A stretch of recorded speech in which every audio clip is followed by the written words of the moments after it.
Assalamualaikum warahmatullahi wabarakatuh. Saya Mita Adin Nafisa, mahasiswa Poltekkes Kemenkes Gizi, Prodi Sarjana Terapan Gizi tingkat 2. Kali ini saya akan melakukan penyuluhan gizi untuk balita 1-3 tahun. Silahkan disimak. Di sini saya bersama anggota kelompok 3 yaitu Soraya Khairunisa, Berlian Siva Azharo, dan Rifai Adi Chandra. Pertama-tama mari kita bahas tentang karakteristik dari anak 1-3 tahun. Nah, pertama mereka itu akan mengalami tumbuh kembang yang sangat pesat dari segi otak, pertumbuhan fisik, psikomotorik, dan mental sosial.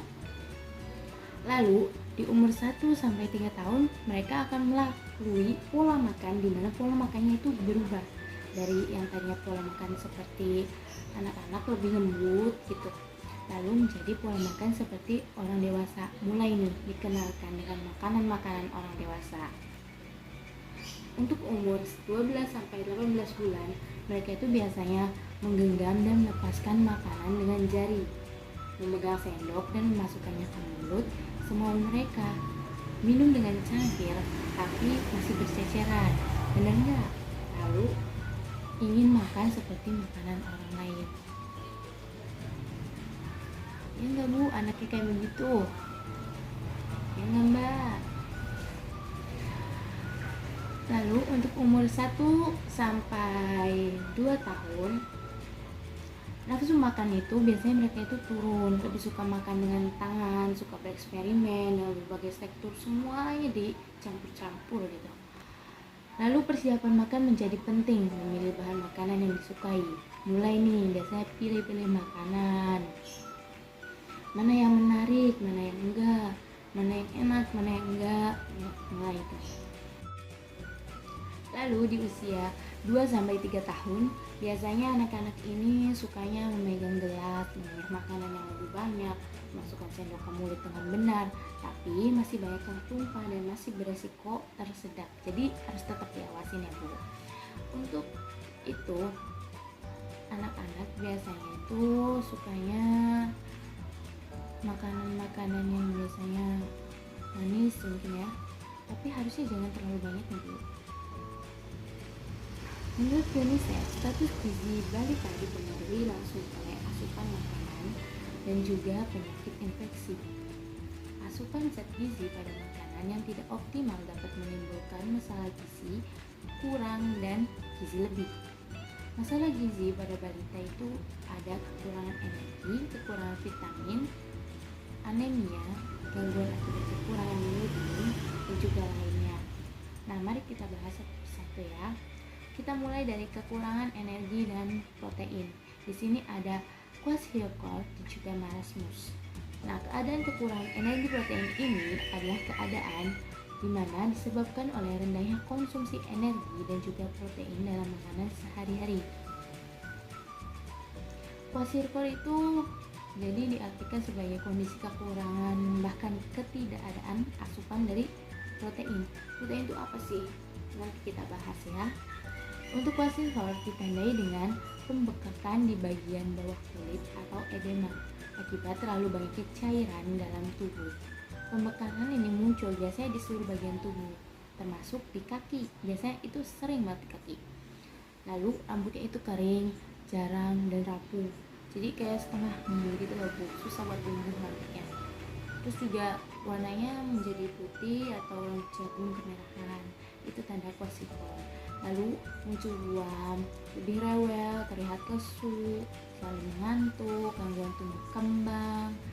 Nah, gangguan tumbuh kembang ini bisa kita lihat dari berat badan dan tinggi yang nggak bisa nambah-nambah. Lalu ada infeksi yang terjadi terus-menerus akibat lemahnya kekebalan tubuh. Nah, itu juga harus diwaspadai ya, menjadi penyebab kwashiorkor. Lalu kuku pecah dan rapuh, penurunan massa otot, dan juga diare.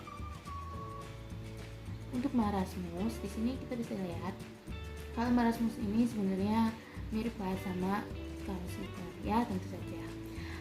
Jika kwashiorkor itu malnutrisi kekurangan protein meski asupan energinya cukup, Maka marasmus ini kekurangan asupan energi atau kalori dari semua bentuk makronutrien yang mencakup karbohidrat, lemak, protein. Nah, ini tuh termasuk dalam gizi buruk. Ciri-cirinya apa sih anak yang menderita marasmus ini? Yang pertama, yaitu kekurangan berat badan. Dibanding anak seusianya, dia itu kurus gitu. Lalu, yang kedua, kehilangan banyak massa otot dan jaringan lemak. Yang ketiga, pertumbuhannya terhambat, lalu kulitnya kering dan rambutnya kaku. Setelah itu, ada juga terlihat lebih tua dari anak seusianya, tidak berenergi dan tampak lesu.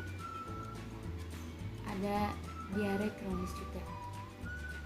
Makanya kalau misalkan menemui tanda-tanda tersebut, jangan lupa konsultasi dengan ahlinya.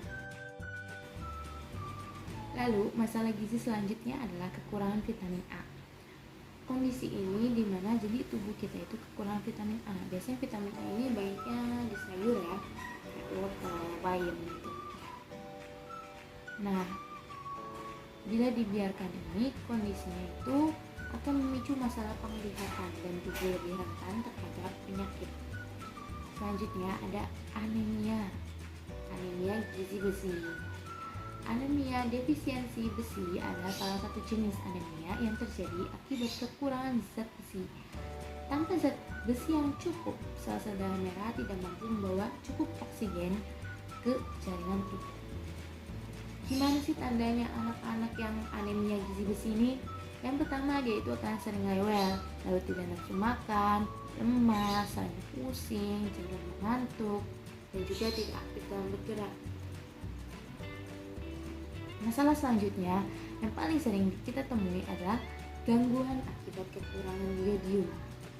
Akibat kekurangan yodium ini adalah sekumpulan gejala yang timbul karena tubuh seseorang kekurangan unsur yodium secara terus-menerus dalam jangka waktu yang cukup lama. Contohnya adalah gondok, retin. Lalu selanjutnya ada masalah obesitas. Nah, buat anak-anak yang lucu-lucu gitu, gemoy, itu sebenarnya itu kurang sehat loh gitu. Obesitas ini pada umumnya adalah berat badan yang relatif berlebihan jika dibandingkan dengan usia atau tinggi anak yang seumuran. Jadi yang gemuk-gemuk itu sebaiknya dikurangi ya berat badannya. Lalu selanjutnya, ini adalah masalah yang cukup sering terjadi di Indonesia, apalagi di negara berkembang seperti kita ini, adalah stunting. Apa itu stunting? Stunting adalah kondisi gagal pertumbuhan pada anak, baik dalam pertumbuhan tubuh maupun otak, akibat kekurangan gizi dalam waktu yang lama. Sehingga anak ini menjadi lebih pendek dari anak seusianya dan juga memiliki keterlambatan dalam berpikir.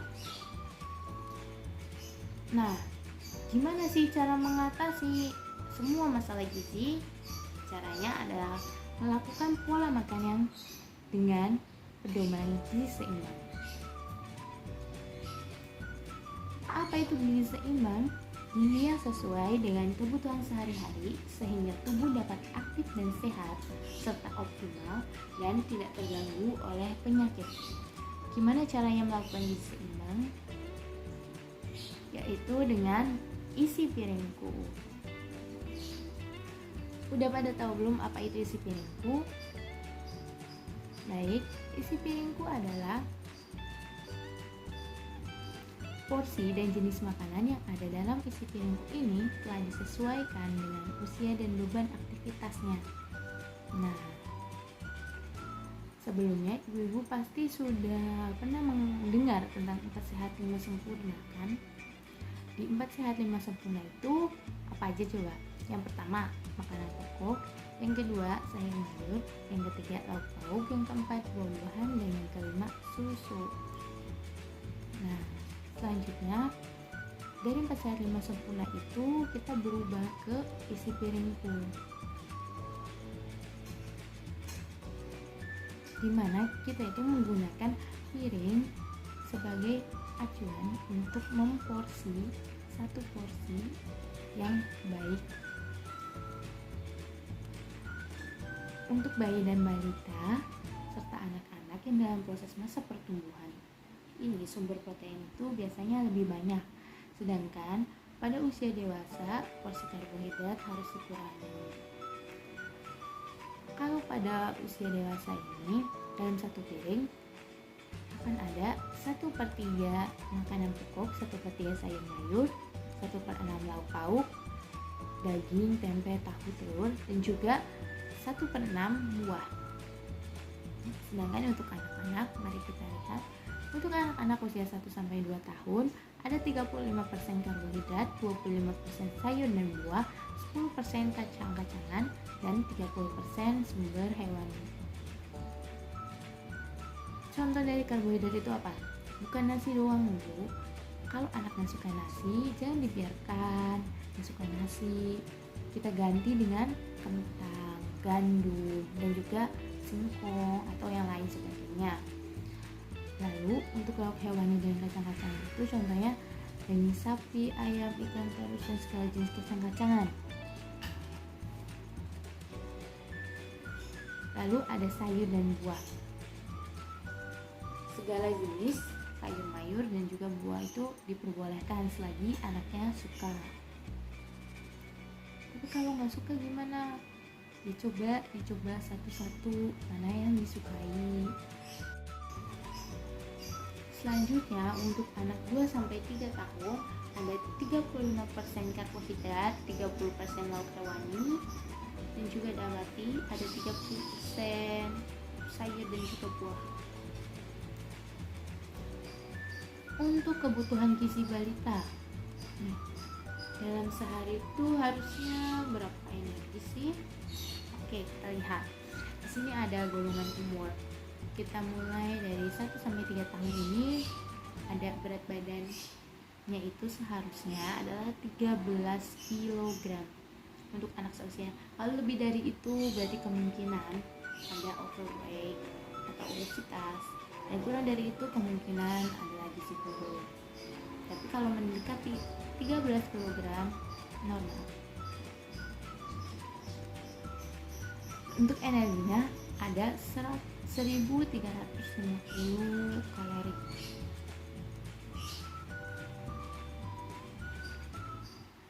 Dan proteinnya ada 20 gram.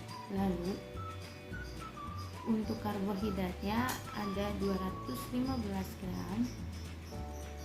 Nah, bagaimana sih takaran satu satuan penukar dalam karbohidrat? Satu satuan penukar mengandung 175 kalori, 4 gram protein, dan 40 gram karbohidrat. Contohnya, ada bubur beras, berarti kita menimbang sebesar 400 gram. Untuk ukuran rumah tangganya itu sekitar 2 gelas.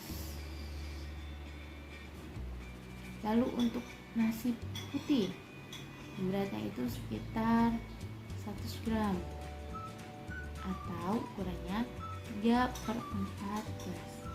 Oh ya, jangan lupa anak 1-2 tahun itu masih membutuhkan ASI eksklusif. Lalu untuk lemaknya, satu satuan penukar mengandung 50 kalori, 7 gram protein, dan 2 gram lemak. Contohnya itu ada ayam tanpa kulit 40 gram, itu berarti satu potong sedang. Lalu ada ikan kakap contohnya, beratnya itu 35 gram, berarti ukuran rumah tangga itu setengah ekor besar, dan lain sebagainya. Lalu ada protein hewani atau lauk hewani, contohnya bakso 170 gram, ukuran rumah tangganya 10 biji sebar. Untuk satuannya ini, satuan penukarnya mengandung 75 kalori, 7 gram protein, dan 5 gram lemak.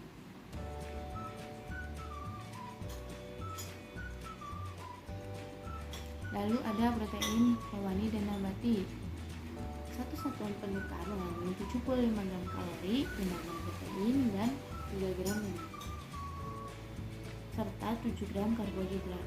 Contoh bahan makanannya ada kacang hijau, kacang kedelai, kacang panjang, kacang merah, kacang tanah, tahu, tempe, dan lain sebagainya.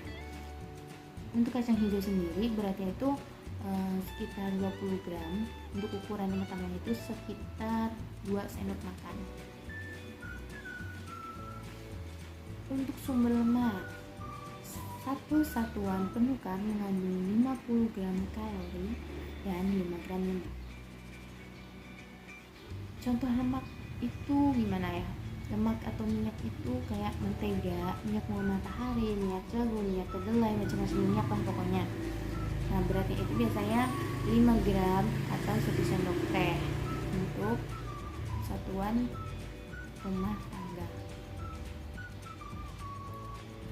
Lalu ada sayur. Saya punya beberapa pengetahuan tentang sayur yang sangat rendah kalori. Contohnya gambas, mentimun, selada, jambu kuping, labu air, lobak, tomat sayur, dan lain sebagainya. Lalu untuk yang per porsi, satu porsi ini 100 gram ya. Untuk yang per porsi mengandung 25 gram, 5 gram karbohidrat, dan 1 gram protein. Ada bayam, kapri muda, brokoli, kembang kol, kemangi, kangkung, dan lain sebagainya.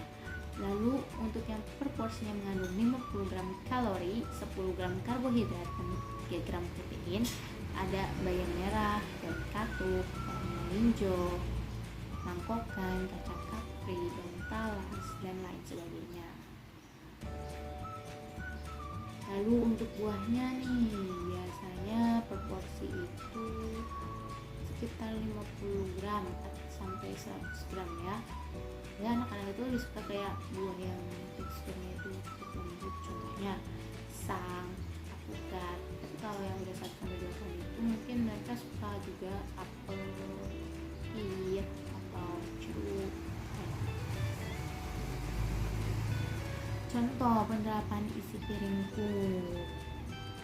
Ini di gambar ada nasi, telur, lalu ada anggur ya, di sana ada anggur dan ada sayur mayur. Itu piringnya merupakan piring dari acuan si piringku, jadi lebih praktis, bukan promosi nih, bukan. Oke, kita lanjut. Contoh penerapannya, jika sesuai angka kebutuhan gizi Indonesia tahun 2017, anak usia 1-3 tahun itu membutuhkan sekitar 1.350 kalori. Untuk jumlah kalori dibagi menjadi 5 kali makan. Nah, 5 kali makan itu 3 kali makan utama dan 2 kali snack. Untuk makanan utama itu ada karbohidrat, nasi sekitar 5-6 sendok makan, atau roti tawar, dan karbohidrat lainnya kayak kentang atau gandum. Nah, untuk protein hewani itu kalau dari gambar ini itu ada telur ya, protein hewani. Apa protein hewani? Bahan-bahan yang berasal dari hewan. Protein ini berasal dari hewan. Protein nabati, protein yang berasal dari kacang-kacangan. Oke. Lalu di sini juga ada sayur ya. Di situ ada wortel, lalu ada ya teman-temannya lah. Bayam ya sepertinya. Oh, jagung, ada jagung juga. Lalu ada buahnya, anggur, dan juga snacknya bisa biskuit buat anak kecil itu, dan juga asinya jangan lupa. Anak 1-2 tahun masih harus ASI eksklusif, dianjurkan. Ada beberapa rekomendasi untuk makanan utama, tapi ini sepertinya tidak dengan buah-buahnya ya. Sini ada nasi tim, chicken katsu, enak banget tuh. Terus ada nasi goreng, capcay, sayur, sama dicampur bakso. Jangan lupa ya, perkenalkan sayur-sayurnya. Pola makan anak kecil itu akan berpengaruh pada saat dia dewasa juga. Dan sangat berpengaruh dengan gizinya.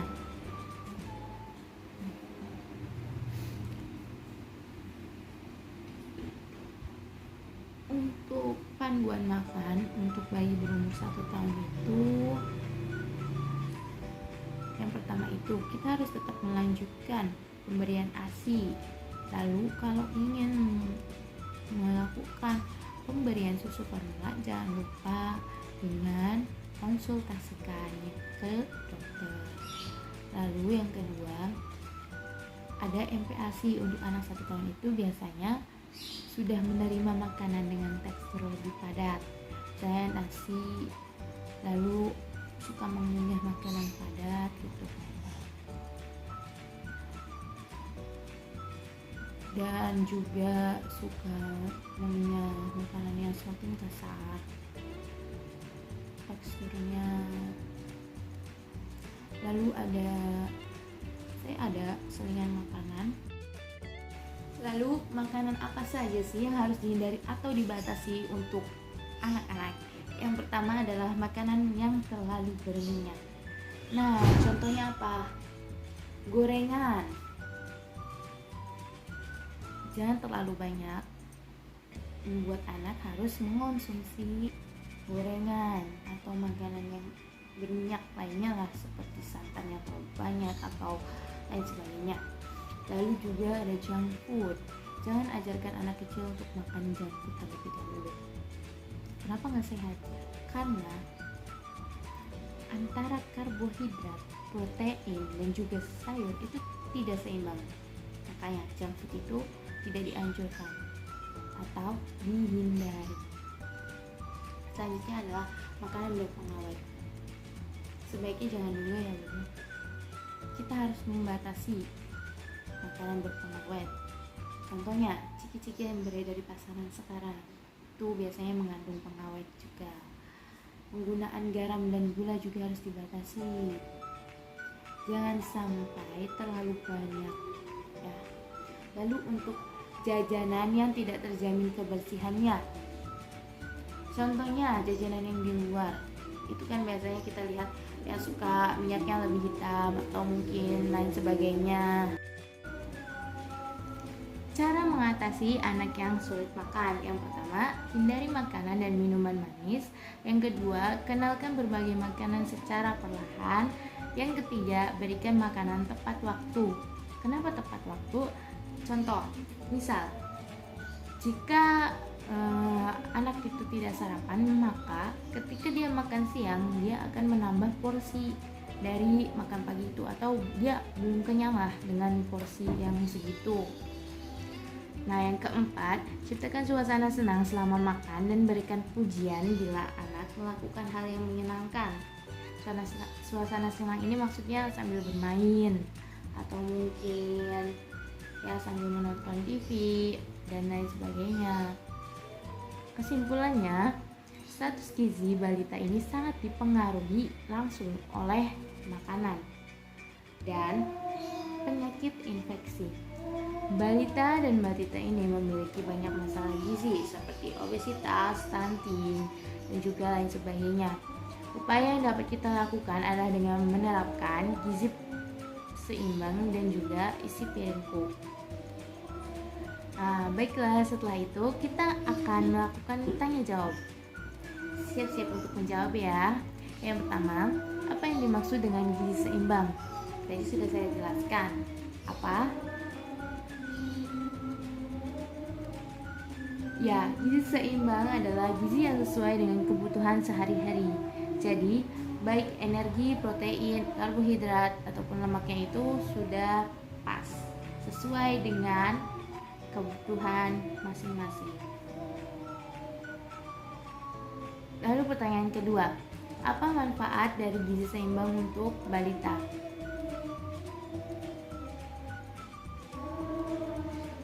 Ya, tubuh dapat aktif, sehat, optimal dan tidak terganggu oleh penyakit sehingga tumbuh kembang anak balita ini tidak akan terganggu.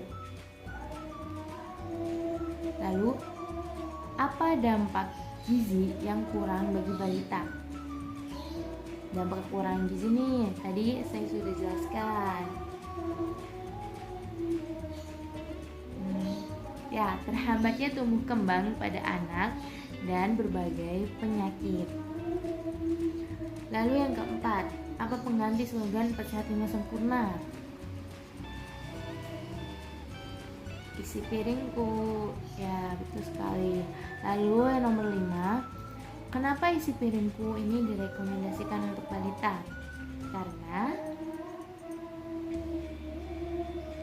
Karena untuk mengatur porsi dan juga pola makan yang baik untuk balita. Lalu yang keenam, bagaimana cara menerapkan isi piringku untuk balita 1 hingga 3 tahun? Gimana? Untuk 1 sampai 2 tahun 35% karbohidrat, 25% sayur dan buah, dan 10% kacang-kacangan, serta 30% sumber hewani. Untuk yang 2 sampai 3 tahun 35% karbohidrat, 30% buah dan sayur, dan 30% lauk. Nomor 7 pertanyaannya, bagaimana kebutuhan gizi untuk balita 1 sampai 3 tahun? Menurut AKG atau Angka Kecukupan Gizi 2013. Yang pertama, energinya sebanyak 1530 kalori, protein sebanyak 20 gram, dan juga karbohidrat sebanyak 215 gram. Oke, sekian dari saya. Atas kekurangannya saya mohon maaf. Assalamualaikum warahmatullahi wabarakatuh. Semoga bermanfaat.